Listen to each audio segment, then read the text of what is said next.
நீங்கள் பார்த்து கொண்டிருப்பது நியூஸ் 21 செய்திகள். தமிழ்நாடு செய்திகளை உடனுக்குடன் தெரிந்து கொள்ள நியூஸ் 21 செய்திகளை பாருங்கள். சின்னமனூர் அருகே தேசிய நெடுஞ்சாலையில் ஆம்னி பேருந்து மோதியதில் வாழைக்காய் லோடு ஏற்றிச் சென்ற வாகனம் சாலையோர பள்ளத்தில் கவிழ்ந்து விபத்து போக்குவரத்து பாதிப்பு. தேனி மாவட்டம் சின்னமனூர் தேனி செல்லும் தேசிய நெடுஞ்சாலையில் கருணாக்கு முத்தன்பட்டியை சேர்ந்த ஜெயசுதா இவர் மினி லோடு ஏற்றும் வாகனத்தில் வாழைக்காய் ஏற்றுக்கொண்டு விற்பனைக்காக மதுரை சென்று கொண்டிருந்தார்.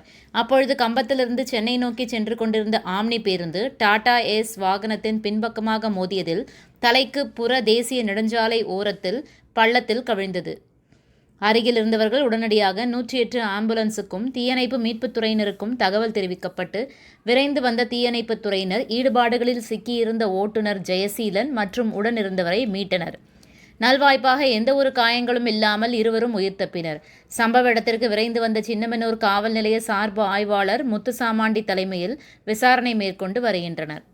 ராணிப்பேட்டை மாவட்டம் ஆற்காடு பேருந்து நிலையத்தில் மாதந்தோறும் பௌர்ணமி அன்று அன்னதானம் வழங்கி வரும் Sri Jothilingeswarar சிவனடியா Seva public charitable trust பல்வேறு ஆன்மீக பணிகள், பள்ளி மாணவ மாணவிகளுக்கு உதவி செய்தல், மரம் நடுதல், இரத்த தான முகாம் நடத்துதல், மருத்துவ முகாம் நடத்துதல், துப்புரவு பணியாளர்களுக்கு நலத்திட்ட உதவிகள் வழங்குதல் போன்ற எண்ணற்ற பொது சேவை பணிகளை செய்து வருகின்றனர். இதில் உதவி செய்ய விருப்பமுள்ளவர்கள் தொடர்பு கொள்ளவும். நிறுவன தலைவர் ஜெய் மாருதி சரவணன், எண் 3, ராஜ முதலியார் தெரு, ஆற்காடு, ராணிப்பேட்டை மாவட்டம்.